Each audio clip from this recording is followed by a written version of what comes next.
Mais um episódio do Aqui no Cast. Hoje eu tenho o prazer, a satisfação de estar com essa mulher incrível, minha amiga Elaine Micheli. O tema que eu escolhi para hoje é a força da mulher que não desiste. Uau, acho forte, hein? Eu acho que tem muito a ver com a tua história, muito a ver com você. Obrigada. Eu tô aqui, tô tendo o privilégio de conversar com ela. Para mim, eu observo em você, Elaine, uma liderança, um estilo de liderança, um jeito de liderar. Eu tenho visto você liderar à frente, do lado, atrás. Você conduz com muita alegria. Eu acho que a alegria é uma característica da sua identidade muito forte. Inteligência Obrigada. Então hoje a ideia é nós falarmos um pouco sobre liderança, fé, propósito, resiliência, né? Sem dúvida.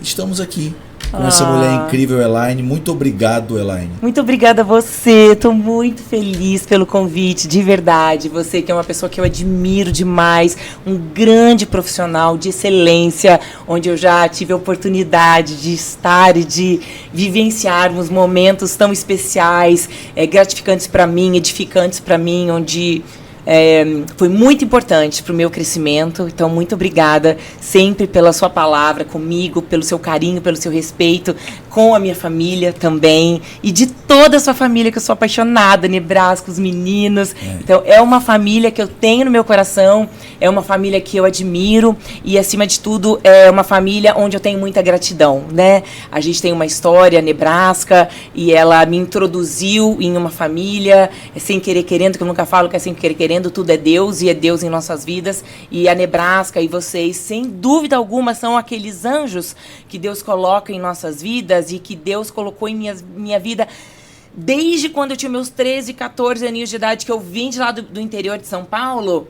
Eu sei que Deus colocou pessoas em minha vida, e uma delas foram vocês. Então, muito obrigada por tudo, sempre, e eis-me aqui. O Elinho proporcionou, né? É verdade. O Elinho foi quem proporcionou essa conexão, esse encontro, né? O Elinho, muito obrigado, meu irmão, por ter apresentado. Elinho Calfá, queridíssimo, ó, um beijo. Nos ter apresentado a Elaine, né? Que hoje faz parte da nossa vida, nossa amiga, querida. Exato. Né, convivo menos do que eu gostaria. Não é? Mas vamos colocar isso... Vamos afinar isso, essa questão. Né? Vamos afinar isso. Privilégio estar aqui, obrigada pelo convite. Elaine, eu queria que você contasse para quem está nos ouvindo um pouco da sua história, da sua trajetória. Eu acho que pouca gente sabe da sua história. Dos pequenos detalhes, né? Sabe quando você começou, de onde você veio, como foi tudo isso. É fácil para as pessoas notarem o resultado que as pessoas têm. Sim. É muito fácil. É muito fácil. É muito fácil olhar para a Elaine de hoje, para a família. Falar, olha que lindo tudo que ela conquistou! Uau! Né? Mas difícil é montar o quebra-cabeça. Exato. Sobre como tudo isso foi construído. E é muito interessante porque quando você vem me falar de liderança, talvez eu não tinha tido esse olhar para minha pessoa. Tenho certeza. Mas sim, como? É porque ele tem um olhar, porque ele vai lá fundo na alma. E eu tinha um olhar, talvez, de posicionamento, de você saber se posicionar perante a vida, perante os problemas e perante as situações negativas e difíceis que são colocadas em nossas vidas. E desde, sim, os meus 8, 9, 10, 13 anos, quando eu me mudei para a cidade de São Paulo, que eu sou de uma cidade pequenininha, Presidente Venceslau, 35 mil habitantes, e quando eu me mudei para cá, aos exatamente 13 anos, para mim foi uma cidade, uma selva de pedras, onde tudo era diferente, onde eu enxergava as pessoas de uma maneira diferente, de lá do interior, pessoas mansas, tranquilas e calmas. E quantos sendo aqui, anos você tinha? 13 anos, 12 para 13 anos exatamente, e as pessoas falam, uau, mas como assim 13 anos você se mudou para a cidade de São Paulo sozinha? De fato, na minha vida tudo sempre aconteceu muito precoce. E aí eu vou contar para vocês um pouquinho aqui. E aos 13 anos eu vim sozinha realmente para a cidade de São Paulo, com apoio 100% dos meus pais, do meu avô sempre com apoio da família. Depois de 2 anos a minha irmã chegou aqui. Só que nesse período onde eu estava aqui, teoricamente sozinha, eu fiquei morando com primas, com amigas, que eram 5, em um apartamento pequenininho. Mas era aquela questão de que eu queria sair daquele lugar e eu queria conhecer ares novos, pessoas novas, oportunidades novas, onde lá eu sabia que eu não ia sair daquele lugar. E eu já vinha recebendo alguns convites de agências de modelo, vem pra cá, e eu não estava mais dando conta de ir e voltar para São Paulo para tirar foto, para fazer comercial, enfim. Então eu falei, ok, vamos, com o apoio da família, vamos, Elaine se muda para São Paulo, Elaine se muda para São Paulo. E nessa fase, Sidney, é o que você falou, as pessoas não sabem do quão. Na parte da manhã, Elaine estudava. Eu fazia o 1º, 2º e 3º colegial, né, que foi essa fase. Paralelo a isso, quantas e quantas figurações, elenco de apoio, onde eu estive com grandes nomes como Chico Anísio, com o Jô Soares, com o Fausto Silva, com o Serginho Groisman e tantos outros atores, e que depois, lá na frente, e depois não foi um longo período não, mas depois talvez de uns 7 anos, eu me vi atuando com essas pessoas, onde ali eu fiz figuração, onde ali eu me via em um lugar menor do que eles e que tá tudo bem, porque eu acho que todo mundo começa, né? E quando a gente começa, o início de toda a carreira e profissão é você entendendo onde você tá, você tendo conhecimento, aprendendo. E são com os gigantes que a gente aprende, com certeza. E ali, fazendo figuração, elenco de apoio e etc., que foram muitos anos, assim, vou te colocar, muitos anos, uns 4 anos, nesse lugar onde eu já me sustentava, onde eu já tinha minha independência financeira. 14 anos aí? 14 anos. Com 14 anos, eu me lembro que eu já ajudava os meus pais. Não ajudava, mas eu colaborava, ou presenteava, ou honrava os meus pais, dando um fogão novo, dando uma geladeira nova, colaborando para a troca de um carro melhor. Então, desde os meus 14 anos, eu já, da minha maneira, do meu dinheirinho que eu ganhando aqui, eu já salpicava lá. Olha a pergunta que eu queria fazer. Houve algo específico que foi, tipo assim, o ponto dessa virada? Você falou, eu vinha fazer as fotos, estava aí, eu ia e vinha e tal. Mas teve algum evento específico, olhando lá para aquela época, teve alguma fala específica, teve algo em específico que foi o clique, tipo, é a minha hora, eu tenho que ir. E como foi, tipo, porque você falou 12 anos de idade. Aí eu olhei pra minha filha. Muito novinha, né? Eu olhei pra minha filha. Eu fiquei imaginando a minha filha, 12 anos de idade, linda como a minha filha é, chegando pra mim e dizendo assim, pai, é que eu vou morar em São Paulo. Ali! Sozinha. Pra fazer fotografia. No meio desse meio. Pra figurar. Em alguns programas de televisão e tal. Eu queria trazer um pouco isso. Sabe? Sim. Quando eu tava pensando sobre essa nossa conversa. Eu acho que. Por que que eu trouxe liderança? Né? Nós tendemos a achar ou a olhar para o líder, o cara que está aqui, com o microfone na mão, comandando, né? Aparentemente à frente ou comandando. Sim. E nós muitas vezes não percebemos a liderança que está por detrás da liderança. Sim, exato. Tem uma série no Netflix.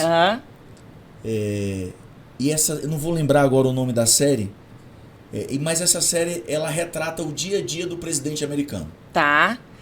Scandal, não. Scandal? Não sei se é o Scandal. Tem outra também, sem ser Scandal. Mas o fato é, o presidente americano tem um cara. Tem um cara. Tem. Que é como se fosse o chefe da Casa Civil.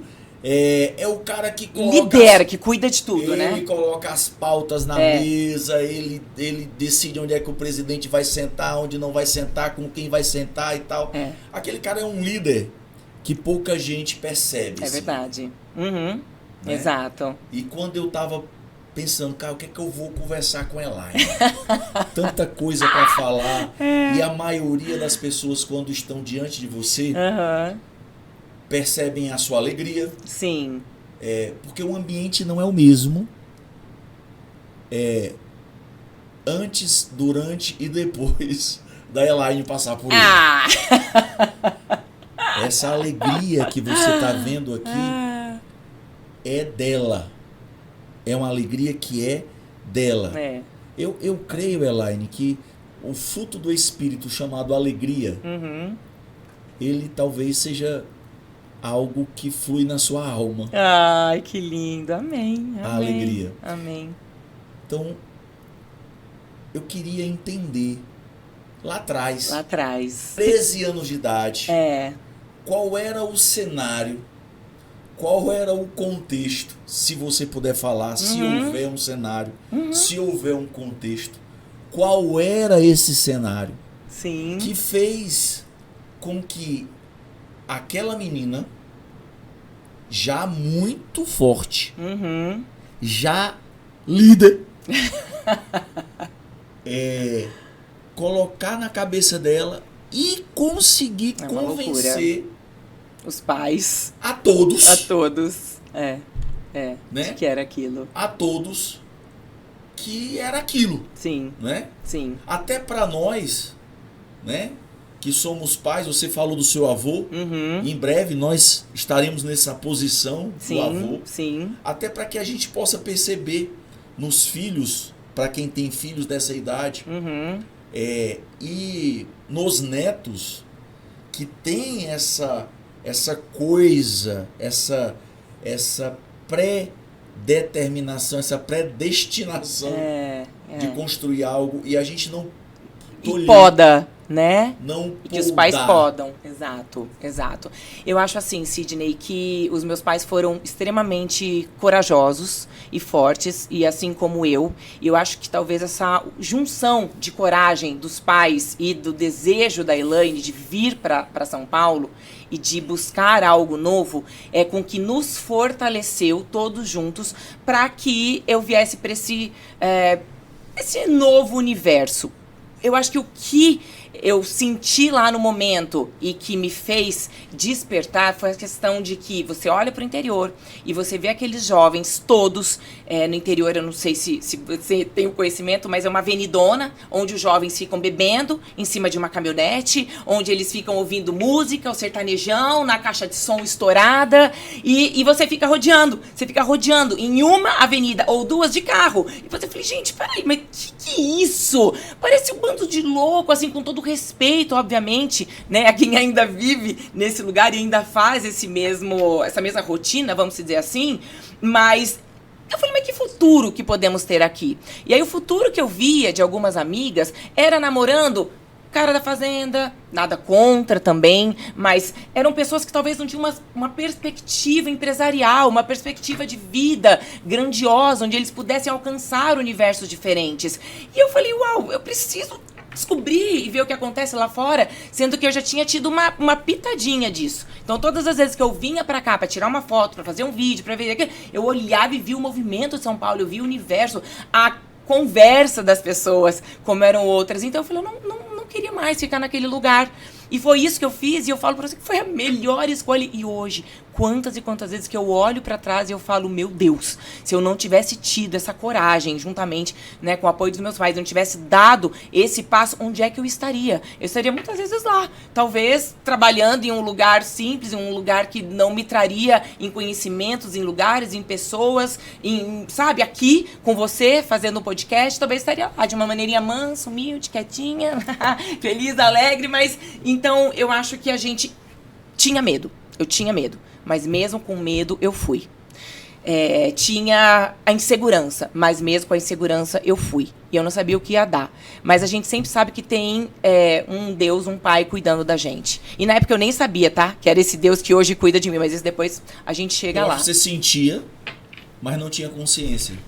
Sim, com certeza, com certeza. Você sentia, mas não tinha consciência. E assim, é muito Quando eu olho, né, para essa fase da minha vida, eu falo, gente, eu passei por tantos nãos. E aqui em São Paulo também passei por tantos desafios. Eu cheguei a servir e a vender bomboniere em hípica, sabe? De hipismo, assim, e no meio dessa coisa de figuração, de elenco de apoio e tudo.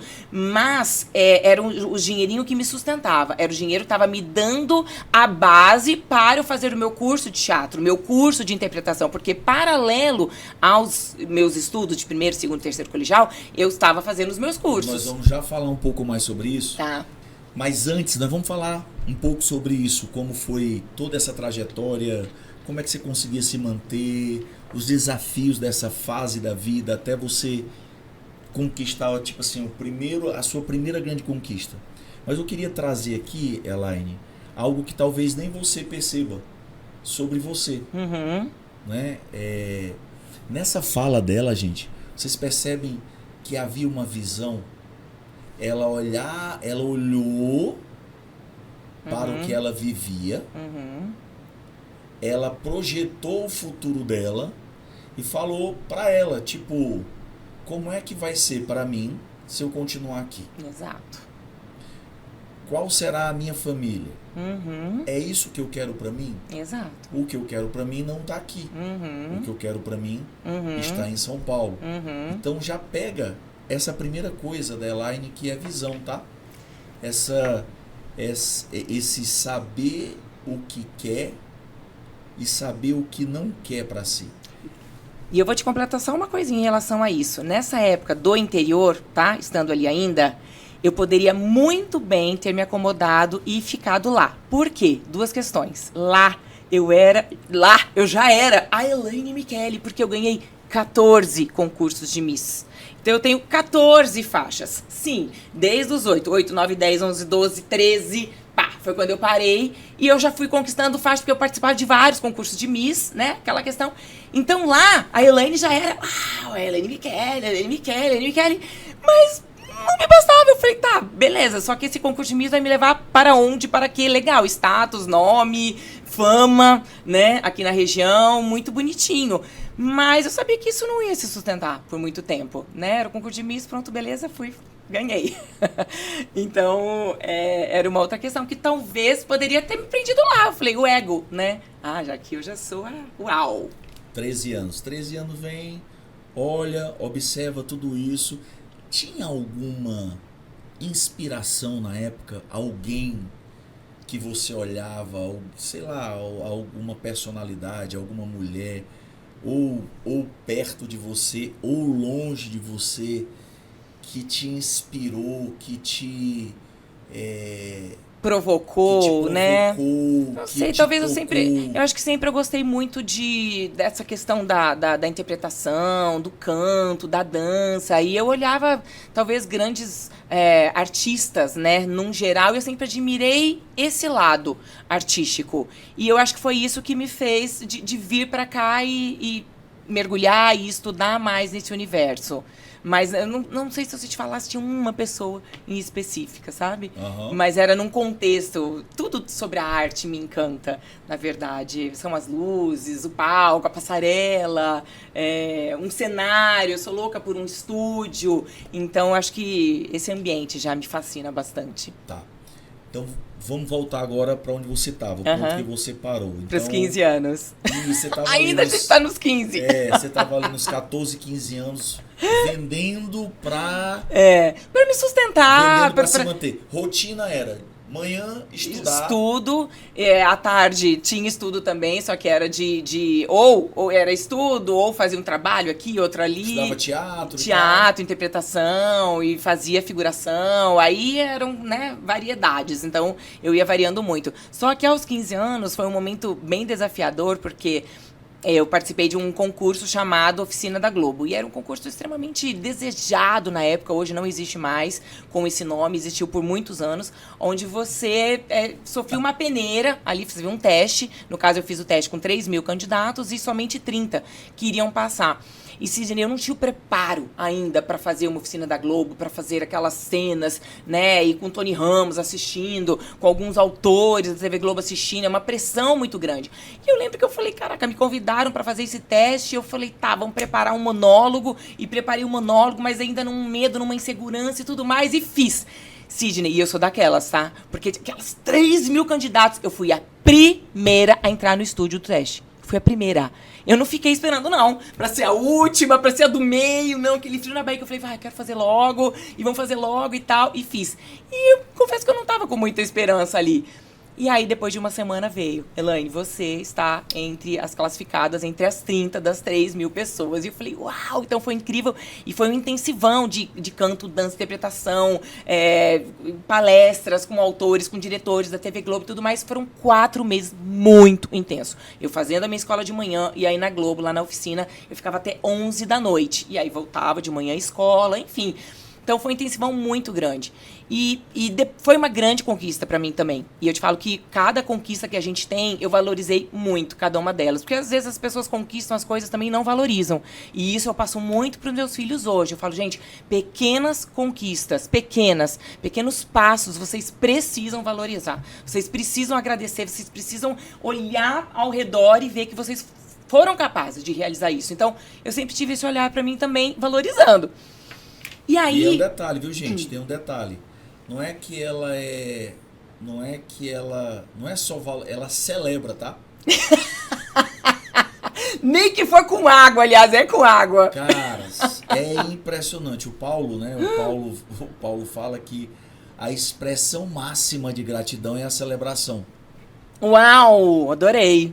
A expressão máxima de gratidão é a celebração. E é impressionante. A primeira vez que eu tive na sua casa... Sim. Eu senti o tempo inteiro como se houvesse uma celebração. Você trouxe Você trouxe docinho, não sei se você lembra disso. Acho que doce sírio, se eu não me engano. Você ganhou uns doces lá e tal, você trouxe o doce, celebração. Vamos, celebração. Celebração. Mas então, tudo, a gente tá no jantarzinho e falo, gente, tchim-tchim, é o nosso jantar, é o nosso momento. Chegou aqui agora, viu ali uma mesinha que eu aprontei pra você. Vamos celebrar essa mesa, grava, celebra. É valorizar, né? É valorizar. Então é uma característica também sua, esse valorizar que você traz. Pra mim, você traz a expressão máxima da mas gratidão, eu acho que isso é segundo Paulo Vieira, Sim. que é a celebração. Exato. Eu acho maravilhoso. Tem que ter. Eu sou dessas, e sempre. É o positivismo, e aí você a alegria. foi lá, 4 meses, e aí logo... saía de lá 11 horas da noite, não sabia o que é que ia dar, mas pra você aquilo já era uma grande vitória. E era. Menina que veio do interior, em 2 anos você já tá dentro de um complexo, da TV Globo, fazendo curso, oficina, uma oficina que era muito desejada. A minha foi a 3ª oficina da Globo, você tem ideia. Tinha a 1ª, a 2ª, e as pessoas ficavam desesperadas, se debatendo pra entrar e tudo. E eu entrei depois, acho que já eram 10, chegou até a 10ª oficina e depois parou. Mas pra mim foi realmente uma grande conquista. E logo na sequência, o que acontece nessa oficina? Então, o seu nome fica ali registrado e fica no banco de dados deles, da TV Globo, pra depois, quando eles tiverem novela, minissérie, enfim, eles vão para aquele banco de dados. Puxa, quem são as pessoas novas que a gente pode colocar, né, na TV, em personagem específico e tal. E aí, depois de alguns meses, acho que 7 meses, se eu não me engano, recebi um telefonema da TV Globo de uma produtora de elenco. E aí, quando ela falou, Sidney, juro, eu tava no meu apartamento, ela assim, Elaine, aqui é a Lucinha Camargo, não vou esquecer o nome dela, aqui é a Lucinha Camargo, sou aqui da TV Globo Rio de Janeiro, do Projac, eu tô te ligando pra você vir fazer um teste, pra gente entender se você encaixa nesse personagem que a gente precisa aqui na minissérie do Furacão.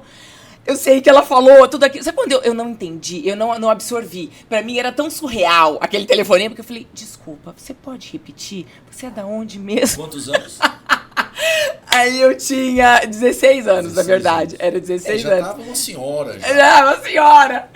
E aí eu lembro que eu falei, não é possível que eu tô recebendo um telefonema lá da TV Globo e tal, enfim. E aí entendi qual era o processo, fui pro Rio de Janeiro fazer o teste. E de imediato, a hora que eu finalizei o teste, na época era o Wolf Maia, o diretor, e ele chegou pra mim e falou assim, sobe lá pro escritório, pra fechar o contrato. Eu falei, o quê? Ele falou assim, sobe lá pra gente fechar o contrato, já são 8h30 da noite, a gente precisa assinar hoje. Eu falei assim, Assinar o quê? Ainda eu fiz, ele é o seu contato, o personagem é seu. Eu falei, meu Deus, aí sabe quando você sai aquela coisa? Eu falei, meu Deus, sim. O coração saiu pela boca, minha mãe tava comigo, bonitinha. Minha mãe, enquanto eu fazia o teste, minha mãe tava de joelhos dentro do banheiro do Projac. Minha mãe ajoelhada, orando, intercedendo. Então, né, o que vem já a oração de uma mãe para um filho, o que não é. E eu lembro que a gente fazia o teste com a boca seca e tudo mais, mas enfim. Então foi mais uma grande conquista, Sidney, pra mim, esse personagem, onde ali, né, eu encontrei Paulo Outram, Rodrigo Santoro, Ana Paula Arósio, Paloma Duarte, assim, era um elenco bem poderoso. E olha que louco, alguns anos atrás eu estava fazendo figuração com o Rodrigo Santoro. E eu lembro que era em Avaré, aqui, eu ia gravar com ele e tudo, e o Rodrigo foi um dos grandes incentivadores na minha vida, de me, Elaine, leia Konstantin Stanislavski, leia, ele foi me passando vários livros, e eu era figuração mesmo, de passar lá atrás, assim, ó, você vê só o cabelinho passando. Mas peguei amizade, né, com ele. E aí, alguns anos atrás, estou eu contracenando com o Rodrigo. E quando ele me viu no Projac, ele falou, o que você está fazendo aqui? Eu falei, eu estou como atriz, eu estou com DRT, eu estou como atriz profissional, já carteira assinada. Ele, Então foi aquela farra e tudo, aquela celebração. E quando que eu ia imaginar que nesta minissérie é quando eu ia constituir a minha família? Aí a gente vem para um outro episódio, para uma outra conquista. Porque, na verdade, eu gravei a minissérie com 16 anos. Ela foi pro ar quando eu tinha 17. A minissérie não é igual novela. A minissérie ela é gravada, geralmente, um período antes. E aí, quando libera a grade e tal, que eles colocam no ar. Então, foi ao ar quando eu tinha 17 anos. Quando eu tinha 17 anos, era no finalzinho do ano. O meu marido, César Filho, né, que quem me acompanha sabe, conhece quem é e etc. Ele me viu, ele assistia a minissérie pela TV. E ele assistindo pela TV, ele se encantou por aquela pessoa. Por essa pessoa. A alegria da vida dele. Não, e ele fala que ele se encantou, que ele achou linda, né? Porque lá eu fazia Jane Mansfield, uma mulher hollywoodiana, meu cabelo era aqui curtinho, mais loiro e tudo, né? Eu fazia parte do Partido Comunista, nada a ver com a Elaine, enfim. Mas ela era uma mulher também glamurosa e bonita ao mesmo tempo. E aí, eu sei que o César se encantou por essa pessoa. E depois de um tempo, a gente se encontrou dentro de uma casa de shows aqui em São Paulo, que, na verdade, eu nunca fui de balada. Então, assim, saí da minha cidade, porque lá era muita balada, muita música, era muita bebida, isso, aquilo e tudo. E aqui em São Paulo, realmente, eu nunca fui. Nunca. Nunca mesmo. E nesse dia, eu tava saindo de uma capa de revista e os caras falaram assim, Elaine, olha, aqui é a casa mais famosa de São Paulo, Gitana. Quer ir conhecer? Eu falei, ai, não sei. Era 11h30 da noite. Aí ele falou assim, Elaine, a gente tá passando em frente. Eu falei, tá bom, bora, vamos descer, a gente só conhece, 15 minutinhos a gente sai. Eu tava com a minha irmã, sempre, tá acompanhado de alguém da minha família, sempre, assim. E aí, descemos pra conhecer... Nessa hora, 17 anos. 17. Já quase fazendo 18, mas 17 ainda. E eu sei que eu passei pelo César Filho, ali no corredor. Passei pelo César e o César não notou quem era a pessoa. Fui pra pista, pilar, fogo, não sei o quê. E eu tô vendo que o César tá olhando, né, pra mim na pista. Porque de longe eu tava próximo, mas não era muito distante. Falei, tá tudo bem, tudo certo. Tô lá dançando, falei, gente, vambora, tal. Voltei. No que eu estava voltando, eu passei pelo mesmo corredor onde eu passei na ida. E aí, o César me abordou. Ele falou, e diz ele que ele tava olhando pra pista e tal, e que ele achou bonita essa mulher que estava na pista, só que ele não relacionou que eu era a menina da TV. E aí, de repente, quando ele viu, ele cutucou o amigo dele e falou assim, é ela, é a menina da TV, é a menina que eu vi na revista Contigo, é a menina que eu vi na revista Caras, porque ele tinha visto matérias minhas e tudo mais, só que até então ele não tinha encontrado a pessoa. Aí ele me abordou educadamente, gentilmente, e falou, eu sabia que um dia eu ia te conhecer. Desculpe te abordar aqui desta maneira. O César gentleman, elegante, aquele jeitão dele, assim, sem querer invadir, sabe, a pessoa. Aí ele falou, tô vendo que você está acompanhada. E, na verdade, eu não estava acompanhada, era o fotógrafo e minha irmã que estavam juntos. Só que ele não sabia quem era, né, o rapaz. Será que eu posso... eu amei o seu trabalho na Ministério da Furacão, fiquei encantado pela sua interpretação. Aí ele veio da interpretação. Será que a gente pode trocar o telefone? E na hora eu relutei muito, Sidney. Eu falei, eu não quero passar o telefone, porque eu já estava acostumada com essa questão de abordagem, né? De gente famosa, vem e pede telefone, contato. E eu fiquei assim. E na época era época de bip, aquela época de bip, de celularzão, não era, cada um tem o seu e tal. E eu sei que eu peguei e falei rapidinho o celular pra ele, porque eu falei, ele não vai decorar. Ele não vai decorar, no meio da boate aqui, música alta e tal. Falei o número, assim, 8261. Aí ele, desculpa, só repete pra mim mais uma vez? Eu repeti o número. Se você perguntar pro César, hoje, ele sabe o número. Ele ainda sabe o número, porque ele tem uma memória, assim, maravilhosa. E eu sei que depois dali, né, eu viajei, ele não conseguiu mais falar comigo, fui fazer trabalho no Ceará, fiquei 2 meses no Ceará, fazendo palanque de político lá e etc, fui contratada. E quando eu voltei, a gente passou a ter amizade, e aí depois essa amizade foi indo, eu fui conhecendo o César como ser humano e não um artista, e aí a gente, depois de um tempo, a gente começou a namorar, e aí deu nessa família que temos hoje. Mas eu falo que olha como um trabalho, né? E às vezes um passo, se eu tivesse lá, não tinha conquistado o meu lado profissional, não tinha conquistado esse marido e, consequentemente, a família que eu tenho hoje. Então, são pequenos passos e decisões e escolhas. Então, deixa eu pegar esse ponto aqui. Na sua fala, você falou, quando estava fazendo o teste da Globo, sua mãe estava de joelhos no banheiro, a fé, muitos momentos difíceis. Como é que essa coisa ela foi se tornando concreta na tua vida? Né? Porque nas entrelinhas a gente percebe que ela tá lá. Teve uma fala sua que você na hora que você foi fazer o teste, você viu, olhou pro lado, fiquei imaginando aquele lugar com aquela quantidade de pessoas e você todas querendo a mesma coisa. Eu vou logo. Eu vou na frente. Eu tava com medo, mas eu fui. Né? Algumas pessoas acham que coragem é a ausência de medo. Coragem é a ação apesar do medo. Então você foi lá e foi. Tinha fé. Nas entrelinhas eu vou percebendo fé. Eu não sei se você que está em casa também percebe a fé é acreditar naquilo que a gente em algo que nada diz que poderá acontecer. Exato. Algo de bom, né? Que nada diz que poderá acontecer. Aquilo que não está aos seus olhos, que não é visível. Que não se percebe aos olhos. Nesse plano ainda, mas que era muito claro na visão de como seria. Exato. Então, como é que essa coisa chamada fé, ela foi se concretizando até chegar a hoje? Aqui. Sidney, eu vejo um cuidado de Deus na minha vida inteira, em todas essas fases, né? Em cada uma das conquistas dos lugares, o andar de ônibus aqui em São Paulo sozinha, metrô e tudo mais, eu sempre tive o cuidado de Deus, só que eu não percebia. Hoje eu tenho essa consciência. Você vai falando tipo assim, eu nunca dei meu telefone. Exato. Mas naquele dia, eu disse, cara, eu vou falar que ele não vai gravar esse barulho, pá. Exato, falou, né? exato. Então, detalhes. Não, detalhes, sabe? Por exemplo, eu, nesse meio artístico e ainda muito nova, e talvez poderia ser inocente, mas não fui e já era o cuidado de Deus, eu via muitas drogas passando na minha frente, eu vi muitos vícios passando na minha frente, vícios que eu quero dizer as pessoas viciadas e oferecendo bebida, e chegava 11h30 da noite, depois que saía de uma gravação, vamos todo mundo pro apartamento de fulano, comer um japa? Vamos! Só que chegava lá, chegava um momento que eu via bandeja de coisinhas passando, oferecendo, literalmente.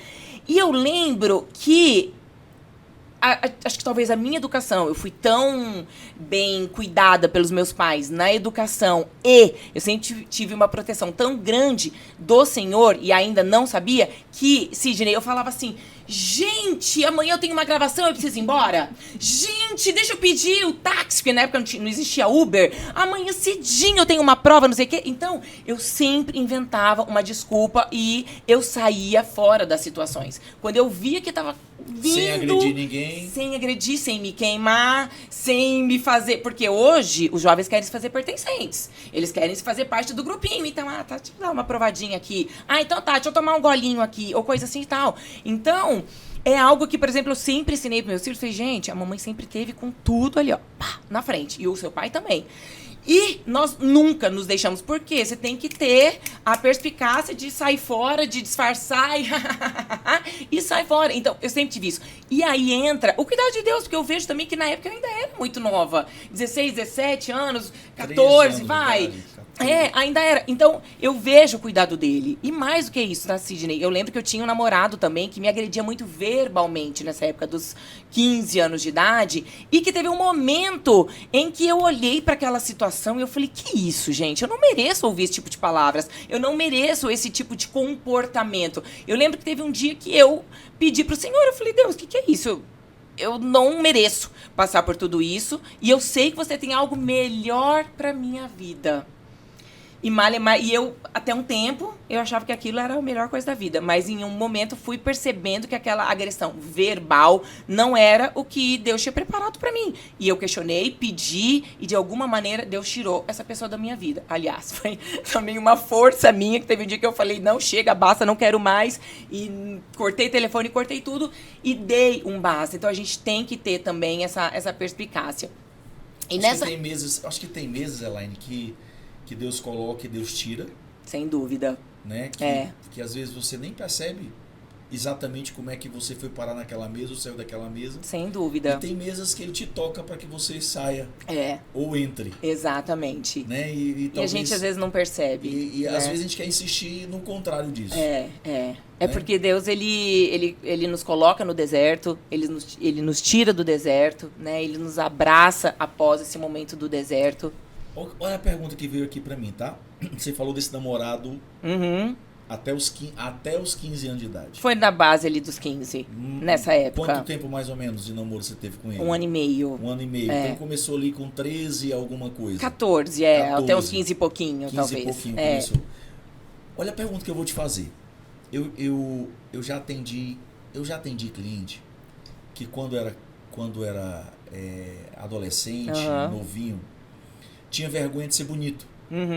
Porque, de alguma forma, tiravam onda porque a pessoa era bonita, ou então porque a pessoa era rica. Eu tive uma cliente que ela não revelava quem ela era, o que ela tinha, porque ela sofreu muito na infância. Uau. Porque tudo era fácil para ela, porque ela já tinha, tudo era fácil. Eu lembro de um cliente que ele tinha uma certa crise, porque... Que tudo era muito bom, tudo fluía. Tudo era... Ele abriu o negócio, eu vou abrir um posto. Aí colocava uma rede de posto de gasolina. Aí alguém dizia assim, não, também é fácil pra ti, porque tu herdou, tu é rico, tudo é fácil pra ti. Então, acabava que nada do que ele fazia tinha valor para as pessoas. Sim. Por conta de quem ele era, o herdeiro, né? Sim. E por conta do que ele tinha. Sim, recebido por quem ele era. As pessoas de fora não davam valor para o que ele fazia. Né? E aí ele mesmo passou a perder o valor dele. E a identidade. Isso acabou afetando a identidade dele. Sim. Isso é comum. Eu comum. percebo isso muito comum. Algumas pessoas perderem o valor que está construído nela, na essência dela. Sem dúvida. Porque as pessoas não valorizam o que ela faz por quem ela ou o legado que foi construído. Exatamente. Né? De onde ela teve que partir, né? Exato. Eu tenho uma frase que eu falo que o piso do filho deveria ser o teto do pai, né? Eu acredito muito nisso. Sim, sem dúvida. Eu acredito que um filho não precisa começar do mesmo piso que o pai começou. Exato. Eu, pelo menos, acho.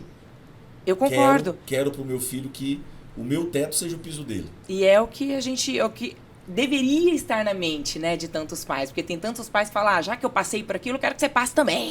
Se eu passei por aquela dificuldade, vai passar também. Se eu passei fome, vai passar também. Se eu passei dor, vai passar também. E eu entendo, porque alguns pais acreditam que foi isso que fez eles fortes. E aí teme que a vida fácil vai deixar um filho frouxo. Vai deixar um filho frouxo. Vamos falar linguajar, né? Isso. Mas uma outra discussão. Mas me fala, você passou por isso também? Essa coisa do bullying, né? Hoje tudo é bullying, né? Mas essa coisa do passei muito. Do tirarem onda porque é bonita, porque... Sidney, eu passei muito. E assim, eu chegava na minha sala de aula lá, né, no interior de São Paulo, e a lousa tava toda desenhada, loira burra, os cabelinhos de pichainha, assim, com os cabelos meio que espichado.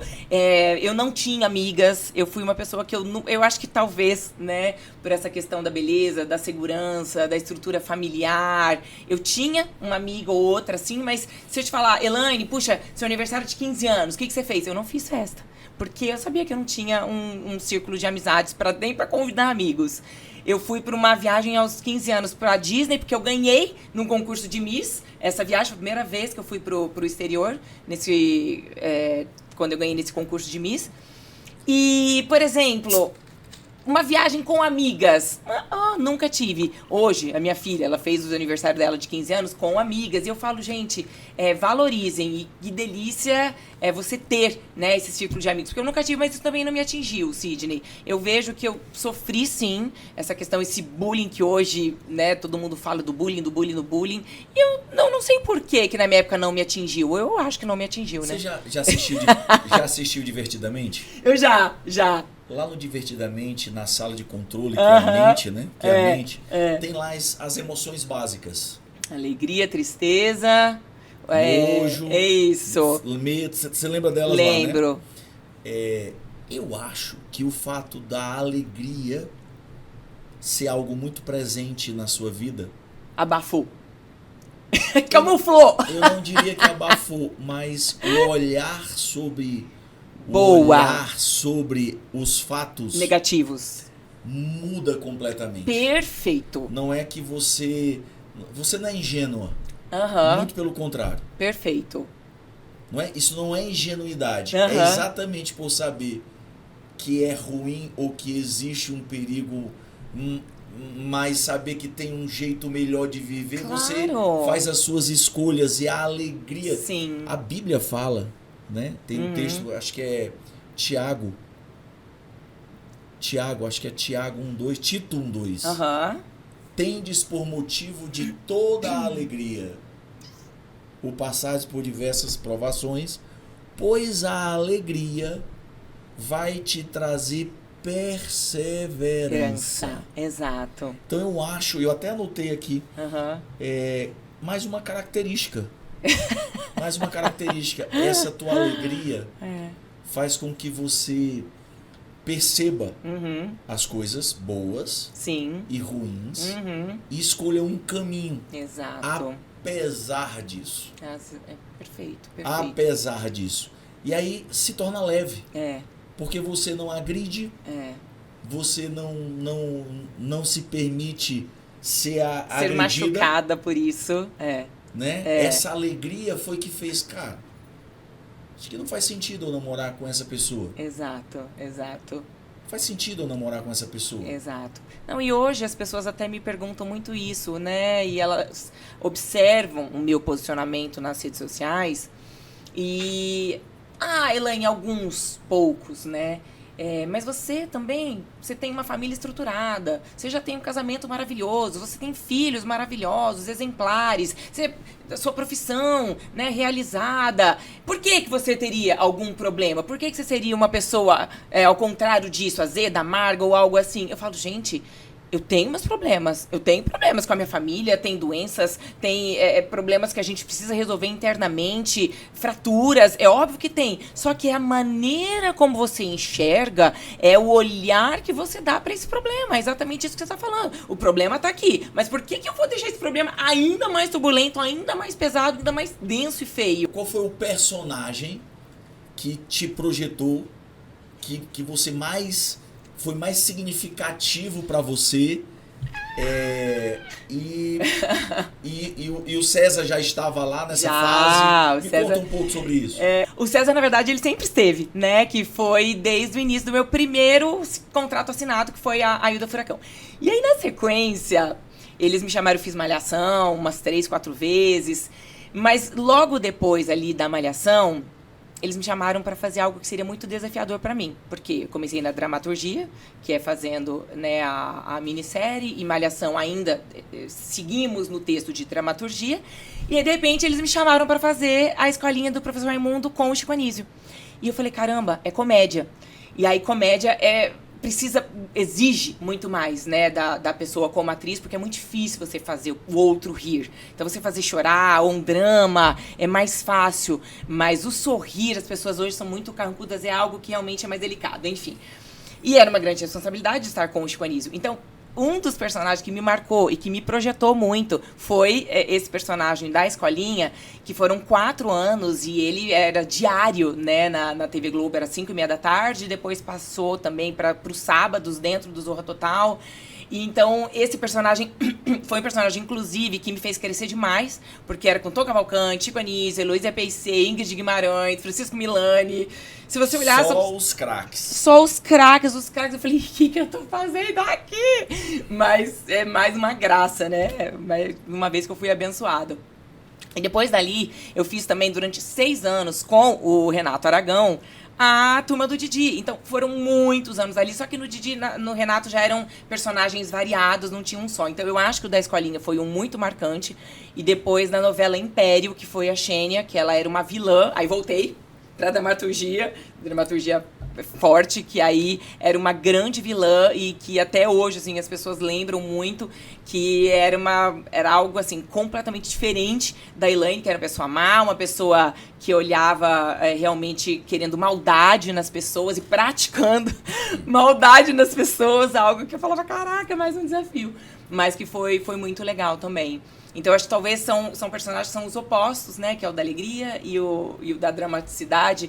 Teve um que eu fiz no SBT também, que foi bem forte, que ela era mãe de uma adolescente, que foi bem difícil também, esse momento de você ser mãe e lidar com a adolescência da criança. Mas tem muitas lembranças. Talvez eu acho que esses 2 personagens são os que estão os mais fortes.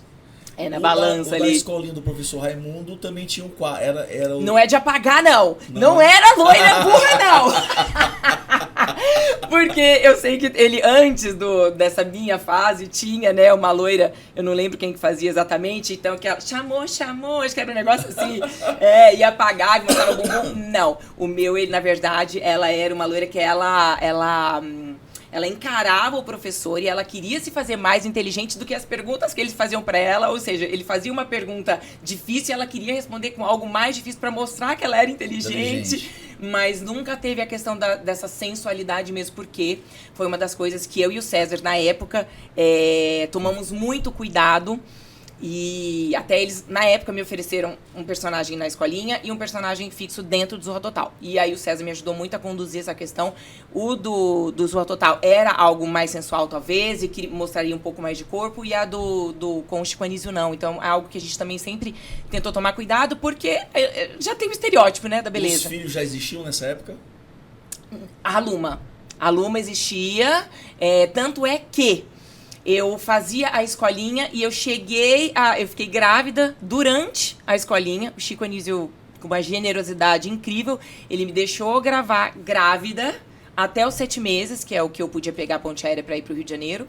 Aí eu tive a Luma e depois de 4 meses voltei para a escolinha. Então tinha a Luma ia comigo depois e voltava para o Rio com a minha mãe junto, e eu amamentava, e mais uma vez o Chico muito generoso, deixava eu sair do estúdio para amamentar, e aí voltava, falei, vamos gravar. Então foi um período também muito lindo. Queria entrar nessa fase. Na fase agora da mãe. Mãe, esposa e dona de casa. E profissional. Da mãe, esposa e... Com 20 anos. Queria entrar nessa fase. E aí como é que foi isso, né?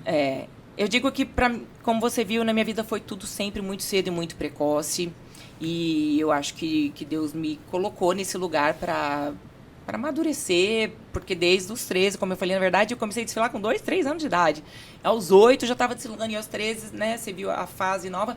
E aí, aos 20, eu já era mãe, dona de casa, esposa, e eu estava num momento muito importante da minha carreira, com um contrato e tendo que seguir aquilo, e com essas responsabilidades todas. E eu falo que a cada fase de uma mulher é uma mãe nova, é uma mulher nova que nasce, é uma mulher nova que desperta, com aprendizados diferentes. Sendo mãe dos meus filhos até os 10 anos de idade, é uma mãe. Sendo mãe dos meus filhos, com eles na fase da adolescência, é uma outra mãe que nasce. Agora os meus filhos, depois de casado, é uma outra mãe que tem que saber se posicionar também nesse lugar. Então, são mulheres novas que vão nascendo a cada jornada, a cada período. Mas eu te digo que essa experiência e essa maturidade é o que me traz hoje, aos 45 anos, numa plenitude, se sentindo muito, muito, muito preenchida. Mas é uma fase desafiadora, é uma fase que, se você também não tem uma leveza para olhar para as situações e para os problemas, porque quantas e quantas vezes a Luma, né, de madrugada, chorando e com dorzinha aqui ou ali, eu tinha que acordar às 6 da manhã para pegar a ponte aérea, porque era 10 horas gravando. A diferença de idade da Luma pro Luigi... 3 anos. 3 anos só. 3 anos de diferença. Então o Luigi pegou bastante essa fase também de gravações, né, eu indo e voltando pro Rio e tudo. E o Luigi pegou parte de musical também. Nessa fase o César fazia televisão aqui em São Paulo já? Então, o César ele teve uma fase que ele ficou 8 anos afastado, né? Que é algo que a gente não consegue entender, uma pessoa tão talentosa e tudo mais. O César tem uma história aí muito bonita também de perseverança, de persistência, que ele, depois de fazer TV Globo de Ouro, Fantástico e etc., muitas coisas, ele teve um períodozinho que ele ficou afastado. E quando nós nos casamos, ele estava afastado da TV. Ele fazia, na verdade, programas de esporte, fazia rádio para se manter e para manter a família que ele estava construindo. Então, foi um período, e teve um período que ele chegou a olhar para mim e falar: meu bem, tá muito difícil aqui, eu já mandei projeto para todas as emissoras, já não tem mais, né, como e de que maneira conseguir chegar nas emissoras, eles não estão dando abertura de alguma maneira, e vamos mudar para fora. Ele falou: vamos mudar para os Estados Unidos, e se é para começar do zero, vamos começar lá em coisas novas. E aí eu olhei pra ele e falei: não, meu amor, você tem talento. Deus ainda tem preparado coisas maravilhosas pra você. E eu segurei o César aqui e parecia coisa. Nessa fase ele tava construindo já, não? Construindo casas. Na verdade, ele mexia com carros. Ainda não eram casas, Ele né, gostava de comprar e vender carro. Comprar e vender para poder também se virar. Uhum. Não paixão. Era como realmente um negócio. Ele precisava tirar renda de algum lugar, né? Então, ele começou, já amava, obviamente, carro, mas a entrar nessa questão também. E eu lembro que depois que a gente teve essa conversa, depois de uns 3 meses, a secretária do Silvio Santos ligou para ele chamando ele para ir fazer um piloto. Ele falou assim: eu não quero saber de contrato, eu não quero saber de valor. Ele falou: eu vou e eu quero fazer. E aí, a partir dali, foi quando o Silvio Santos resgatou o César de uma maneira acolhedora, brilhante, e quando ele voltou para a TV, que aí ele fez um tempão SBT, aí ele precisou migrar para Record, e agora ele voltou, mas graças a Deus tá ali.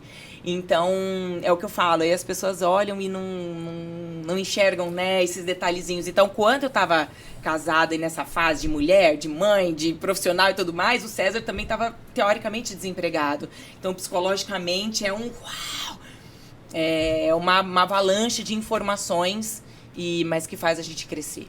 Olha, você falou da mãe dos meninos, a mãe dos adolescentes, a mãe dos adultos, a mãe dos casados. Daqui a pouco a avó. Já tem a torcida já, tipo, organizada pra... Já tá, né? De quem vier primeiro a gente vai aplaudir. A gente fala: só venha, estamos aqui esperando. O que é que você acha que foi primordial para cada fase dessa?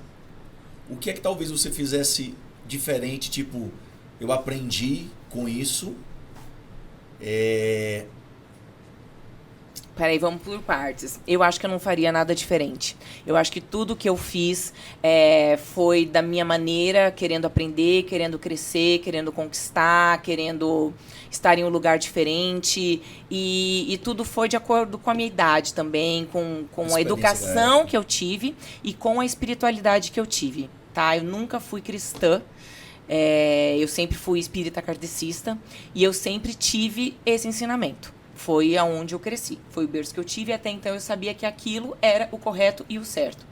Tanto é que, com os meus filhos já jovens, eu, de alguma maneira, nos reuníamos numa mesa, assim, redonda na minha casa, para fazermos oração, mas era uma oração de vamos pegar o livrinho e vamos ler a oração da gratidão, a oração da proteção, a oração do... Desde pequenininhos. Enfim, Só que, Sidney, olha como são as coisas. Os meus filhos, eles não vinham com prazer para esse momento de oração. Eles não vinham com leveza. E o César também não, porque o César sempre foi cristão. Só que talvez devido à influência da esposa, né, de ter já um outro ensinamento e de acabar puxando para um outro lado, o César acabou, eu não digo se perdendo, mas estando ali no meio do caminho, querendo agradar a esposa e estar comigo. Muito bem. E eu te digo que hoje, né, depois da conversão que nós tivemos, da entrega que os nossos filhos e o César, todos nós, né, fomos batizados e nascemos de novo, tudo até por os seus filhos até participaram desse momento, lindamente, tudo por um posicionamento até dos nossos filhos de quererem o batismo, eles louvam ao Senhor, eles estão presentes na igreja. O Luigi está na 2ª liderança de jovens e a gente acabou entrando na espiritualidade, né? E aí, por que eu quero dizer isso? Que Deus já tinha preparado algo infinitamente maior para as nossas vidas, dos nossos filhos. E lá atrás eu não tinha consciência de que era Deus cuidando de cada trajeto, de cada momento da minha vida. A mãe dos meninos estava nessa fase de trabalhar, de ser mãe, viajava para o Rio de Janeiro, decorava texto, decorava os textos, gravava, voltava com os meninos, viajava com o aluno. Certamente o Luigi também pegou isso. Pegou. Viajou e tal. Nessa fase que o César estava nesse ato dele, sim, na televisão. Exato. Essa é a mãe dos meninos. Isso. Quando veio a adolescência, o que é que mudou? Foi mais desafiador, né? Quais os desafios? Eu falo que é mais desafiador porque os filhos, eles querem se sentir pertencentes, eles acham às vezes que a gente tá um pouquinho atrasado, que a gente é um pouquinho antigo, que isso é mais moderno, que aquilo é mais moderno. Mas eu acho que o mais grave de tudo é que existe uma influência muito grande dos jovens e para levarem os seus filhos para um lugar da festa, da farra, da curtição, da alegria. E até esse ponto eu ainda não tinha o Deus que a gente tem hoje. Então eu confesso para você que até para conscientização deles que aquilo não era saudável, se eu tivesse o conhecimento desse Deus um pouquinho antes, eu tinha conseguido poupá-los com 15, 16 anos. Deus é bom, né? Mas olha só, imagina o contraste, né? Porque você viveu todas essas possibilidades com 13 anos. Exato. Com um olhar. Exato. Agora, como mãe, eu tô vendo os meus filhos viver tudo isso. Exato. E como segurar, e como manter, né? Como cuidar, como proteger, né? Eu passava muito o meu exemplo. E o do César também, né? Porque ambos, o César também sempre foi extremamente tranquilo em todas essas questões que eu falei para vocês aqui. E aí, o Luigi e a Luma sempre foram meninos de caráter, de índole, carinhosos, atenciosos, amigos, sabe? Verdadeiros, fiéis. Imagina. Só que, às vezes, aconteciam alguns deslizes. Eu confesso pra você que, às vezes, aconteciam alguns deslizes. Vinham, sabe, as baladinhas, o tal do funk, que na época, nem sei se hoje ainda continua, mas eu acho que sim. E aí você, como mãe, se coloca numa posição que você quer ser amigo dos seus filhos, você fala, tá tudo bem ouvir essa musiquinha, não, tudo bem, uma festinha aqui, outra ali, tá tudo bem, mas é uma fase muito delicada, E aí Sidney. o ponto de virada, como foi? Essa fase da adolescência para fase adulta? Eu acho que Deus falou assim, eu preciso resgatar essa família 100%. Eu penso que eu cheguei mais ou menos aí nessa fase. Eu penso que eu te conheci mais ou menos nessa fase da virada aí. Eu acho que você me conheceu mais ou menos nessa fase, exatamente. E é uma fase onde Deus olhou pra gente e falou assim, eu quero trazer esses jovens para um lugar onde é o propósito deles. Que até então, eu acho que eu, Elaine, ainda não sabia também qual era o nosso propósito. E aí, eu enxerguei aquele menino, o Luigi, que muitas vezes estava no Luau, em Riviera de São Lourenço, que estava nas baladinhas, nas casas, né, noturnas, aqui, casa dos amigos, aqui de Alphaville, e que às vezes envolvia uma bebida aqui ou outra ali e tudo mais, e a Luma, na mesma situação, eu vi que Deus falou, não, eu preciso mostrar o propósito desses meninos e aqui eu vou resgatá-los. Foi quando Deus entrou na nossa vida de uma maneira absurda, através de uma amiga, que é a Patrícia Leal, e ela nos trouxe o conhecimento da palavra da Bíblia em si. E o Luigi e a Luma também, a princípio, não queriam saber. Eles não queriam, sabe, quando eu falei, vai uma pastora em casa pra orar pela gente, pra quê, mamãe pastora? Já tinha feito o método CIS nessa época aí?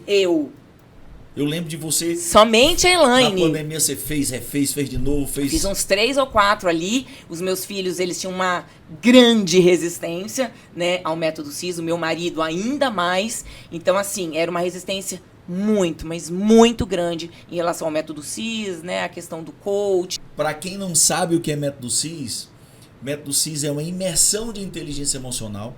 Eu sou fruto dessa imersão. Exato. A Elaine também passou por essa imersão, fez, Exato. refez. É uma imersão, né, de agora 3 dias de muito conteúdo, denso conteúdo, de vivência, de uma experiência emocional.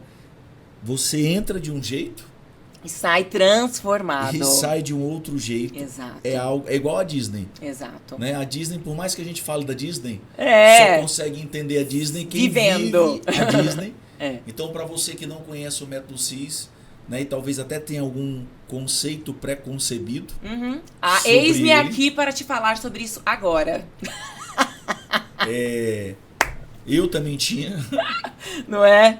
A Elaine também tinha. Elaine não. Meus filhos e o meu marido. Olha aqui, levantando a bandeira. Eu não tinha. Eu sempre fui apaixonada. Eu já tinha visto. Eu não tinha, Sidney. Eu olhava, eu já tinha visto o método CIS. Eu falei, nossa, um dia, né? Um dia eu quero fazer esse curso e tal. Foi aí que entrou o Elinho na nossa vida.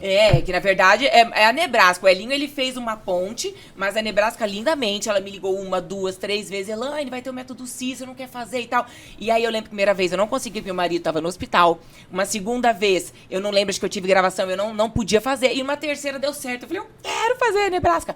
Eu fui, fiz, eu me apaixonei, eu fazia tudo bonitinha na época da pandemia, sozinha, ali na minha salinha, mas assim, fiel. O Paulo Vieira falava assim, meia hora pra tomar um café, tomar uma chuveirada e volta. Online, né? Ainda? Online, eu era meia hora, eu voltava. Nós vamos relançar esse módulo agora. Jura? Vamos relançar. Ai, que incrível. Vai ser relançado o método CIS online. Ai, maravilhoso. Em breve teremos notícias sobre isso. Spoiler.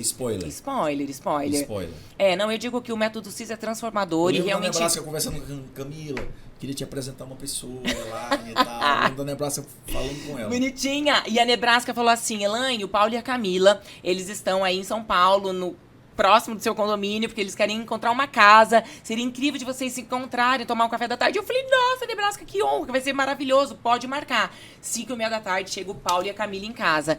Os meus filhos, eu falei, vocês descem, porque o Paulo e a Camila descem pra virem aqui falar um oi, porque o Paulo Vieira e a Camila Vieira estão em casa. César, vem, eu quero todos em volta da mesa, lindos, maravilhosos, com postura, e todos assim, né? Com um pezinho atrás, um pezão atrás. Paulo Vieira, hein?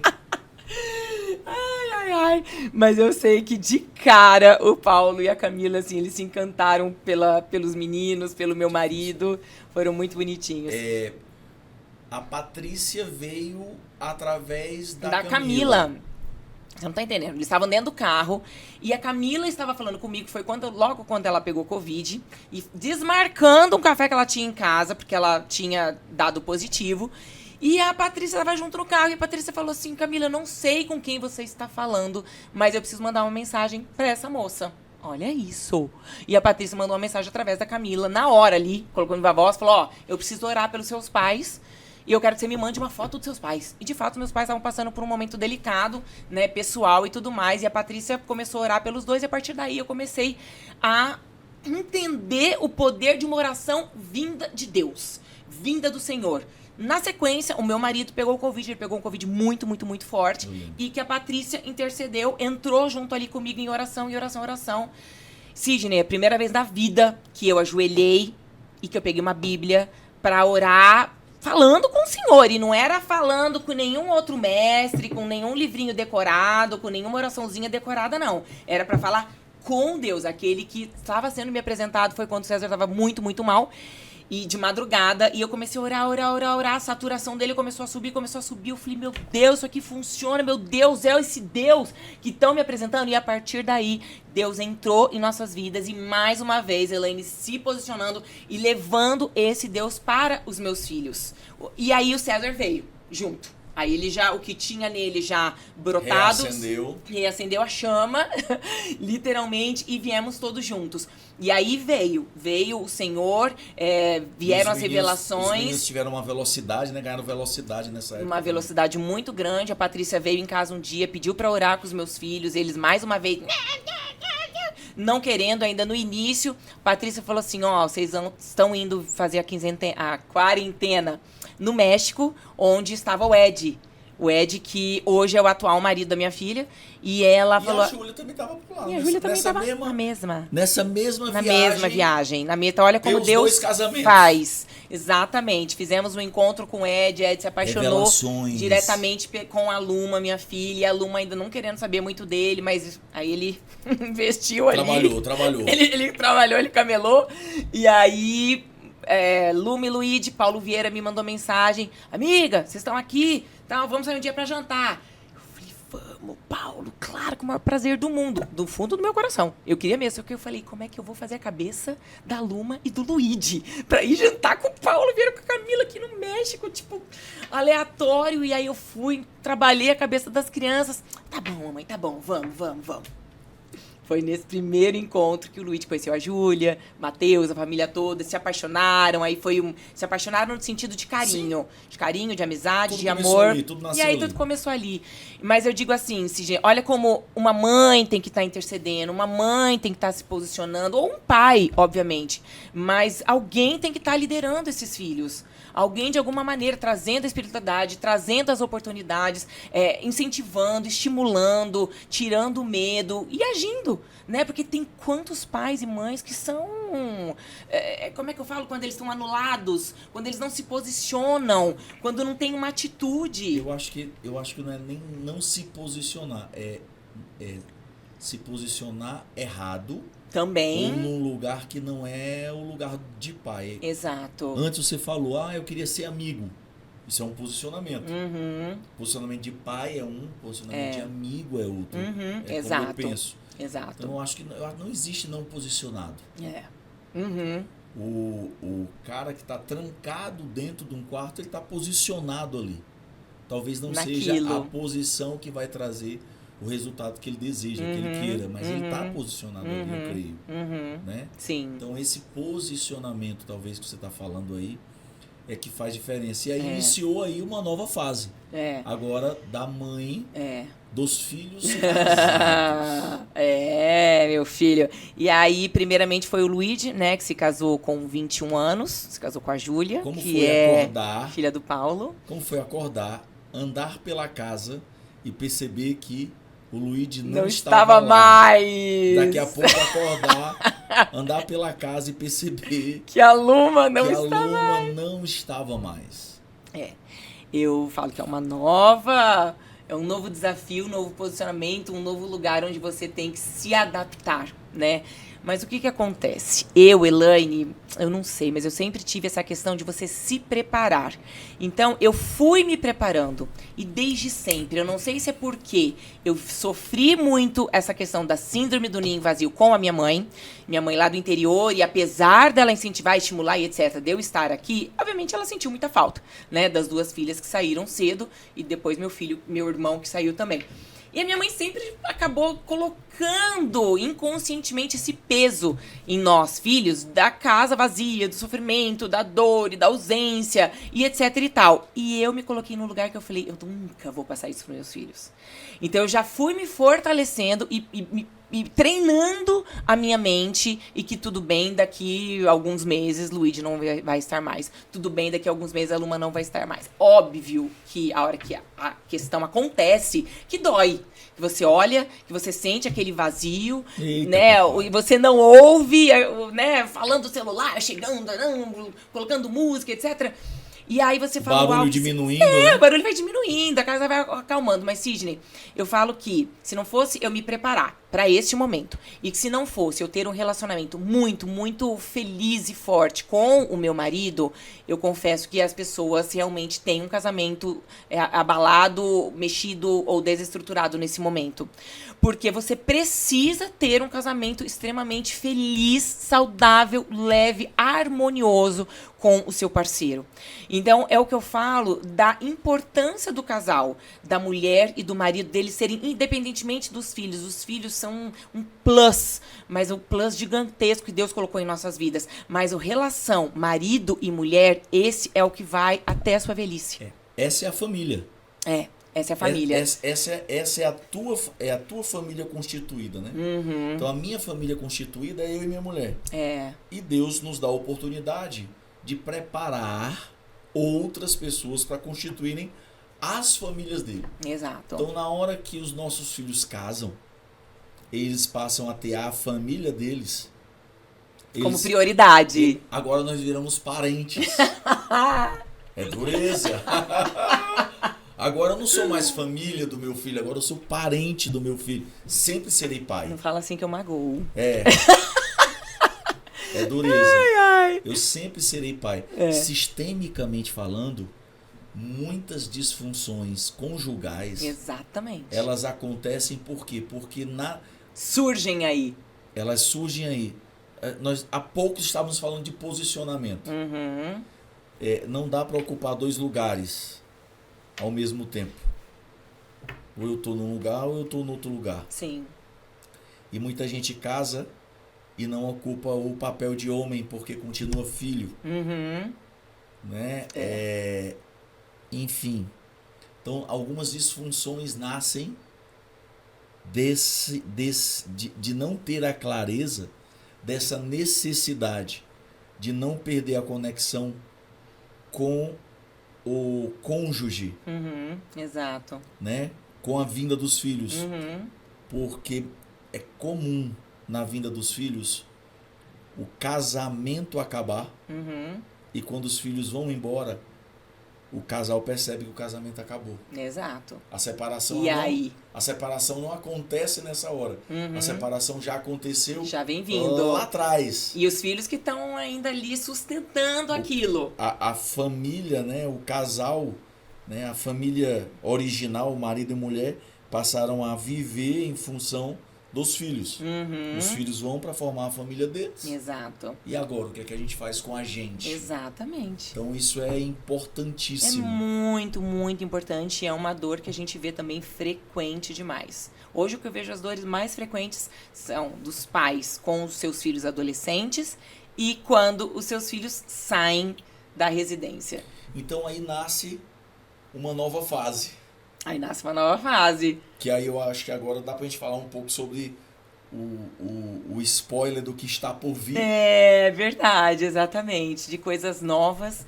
E aí você consegue realmente, né, pós-casamento, aquela adrenalina de tudo mais, você começa a colocar talvez seus projetos mais em andamento. E é muito lindo que eu tô com várias coisinhas aqui já em andamento. Eu vou dar alguns spoilers para vocês. Eu sou uma pessoa que sempre amei viajar junto com o César e já tem algum tempo que eu venho registrando todas as minhas viagens de uma maneira muito leve, orgânica e tudo mais, e também informativa, obviamente. Então eu tenho um YouTube aí, que na verdade eu quero fazer um YouTube preenchido não só com essas viagens todas, mas também com conversas, com bate-papo, com entrevistas com mulheres. Então vai ter um canal canal. A gente YouTube. só tá oficializando o nome do canal, exatamente. Não tem nome ainda. Não, porque já pegaram Elaine Michele, não sei quem que já pegou. Vamos liberar, gente? A gente tá lutando ali pra liberar o Elaine Michele, já tem um ser. Alguém que já sabia no que ia dar tudo isso. Então vai ter que ser Elaine Oficial, Elaine Michele Oficial, Elaine.Michele. Não dá os nomes, porque senão a turma vai registrar. Gente, então... É isso. Temos um canal, tem um livro, né, que eu e o César estamos completando 25 anos de casado agora, então a gente está querendo fazer um livro 25 princípios para um casamento feliz, ele está no forno e a gente só quer finalizar, e é um livro onde a gente vai trazer os 25 princípios do que a gente acha que foi importante e o que é importante e o que sustentou o nosso casamento. Então, com exemplos, enfim, tem várias coisinhas lindas ali dentro, então é algo que eu quero, a gente quer muito ver se consegue concretizar ainda esse ano. Existe uma marca onde eu tô querendo, onde já está tudo pronto também, que chama-se SMK by Elaine Michele, Somos Mulheres Incríveis by Elaine Michele, que tá muito pertinho de sair do forno, e eu quero muito também poder compartilhar e mostrar para vocês. As pessoas sempre elogiam, né, a questão da família, a questão da alegria e tudo mais, mas eu sei que as pessoas têm uma admiração também pelo posicionamento nas vestes, né, de como você... Porque a roupa é o seu primeiro cartão de visitas ali, é como você se posiciona nas roupas. Então é algo que eu quero trazer também. Através das roupas. Exatamente. Então é algo que eu quero trazer também. E aí tem uma outra coisinha que tá aqui, ó, uma pulguinha, né, atrás da minha orelha, e que já era para ter acontecido esse ano, e que talvez eu só estou aguardando mais um... Deus já me deu o chamado, mas eu quero muito fazer um evento para mulheres, só para mulheres, mas com uma imersão em família, com filhos, com o marido, e trazer talvez acalmar o coração dessas mulheres com exemplos nossos. Qual o propósito hoje, assim, da Elaine? Hoje eu me vejo muito levando o nosso exemplo, o nosso esclarecimento para essas famílias, que é a maior dor que eu vejo nas minhas redes sociais. A questão da fé, da espiritualidade, e a questão da família, filhos. Eu vejo que é uma necessidade de urgência que eu vejo no ser humano. Então, usar todo esse aprendizado de vida...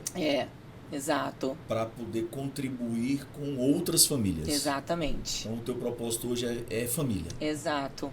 É servir as famílias, é ajudar as famílias. Casais. Os casais, casamento. Exato. Tem muitos casamentos fraturados aí. Por falta de conversa, por falta de amor, por falta de verdade, por falta de admiração. Então, eu acho que a gente pode contribuir um pouquinho. Pra gente finalizar, queria que você deixasse uma mensagem final, olhasse lá para sua câmera, deixasse uma mensagem final. Se você pudesse sintetizar e falar algo, falar o coração de quem está nos ouvindo. Sim. Seja ele homem ou mulher, independente. Da fase de vida, da idade. O que é que o teu coração fala pro coração de quem está nos ouvindo? Sidney, todos os dias eu acordo sempre dando uma mensagem, falando para as pessoas, e todos os dias eu acabo, sem querer, trazendo um mesmo sentido, né, para as frases que, na verdade, eu acho que quem não tem gratidão é uma pessoa que vai sofrer muito na vida.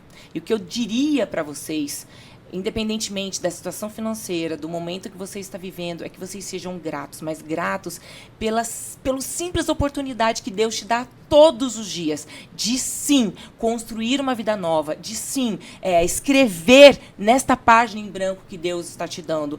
Tudo que Deus sempre deu em nossas vidas, seja as coisas positivas, negativas, as dores, as tempestades, o deserto, para tudo, nós temos que ser gratos. Porque em todos esses momentos existiram aprendizados em nossas vidas. Então, quando você olha para trás, em qualquer dor, em qualquer incerteza, insegurança que você teve na sua vida, você precisa ser grato, porque ali Deus te esticou, ali Deus te amadureceu. E agora, presente, se você está passando também por algum momento que seja até de doença, isso vai fortalecer o seu espírito para próximos momentos. Eu acho que a gratidão é algo que a gente tem que levar no coração. Temos que todos os dias sermos gratos através da palavra, através do olhar, através do seu sorriso, através de gestos. E por onde você passar, que você seja e faça a diferença. Desde o seu bom dia até o seu boa noite. Desde o porteiro ao seu chefe, seja qual a posição que você se encontrar. Seja o seu filho, aquele que é difícil, aquele que você tem uma dificuldade, talvez, de abordar, de introduzir, seja aquele seu marido, que às vezes você não conseguiu perdoar, que você seja grato por essa dor, por esse momento, por aqueles perdões, sim, que você ainda não conseguiu dar, mas que você sabe que você está no caminho. Então, seja grato e se conscientize dessa importância para que Deus continue abençoando ainda mais e infinitamente a sua vida. Amém. E eu quero agradecer a você que está nos ouvindo aqui, nos vendo. Agradecer a você, minha amiga. Obrigada. Muito obrigado por cada minuto do seu tempo, pela sua alegria aqui colocada nesse podcast. É sempre um prazer estar na sua presença, tá certo? Eu espero que você tenha podido perceber um pouco mais dessa mulher, dessa líder, dessa pessoa que tem visão, dessa pessoa inconformada, generosa, grata, corajosa, que fez escolhas. E essas escolhas trouxeram ela a viver essa vida que ela tem hoje. Que as suas próximas escolhas sejam tão boas quanto as que você fez até hoje. Obrigada. E eu espero, do fundo do meu coração, que a próxima geração que virá, né, os seus netos possam viver e receber esse legado que você e o César têm construído. Amém, amém. Né? Não são as coisas que vocês vão deixar para eles, mas as coisas que vocês têm deixado neles. Beijo no seu coração. Obrigada. Amo demais a sua vida, Obrigada. A vida da sua família. Amém, um beijo e até logo. Um beijo, meu amor. Obrigada. Para você que nos assiste, até o nosso próximo episódio. Beijo! Beijo!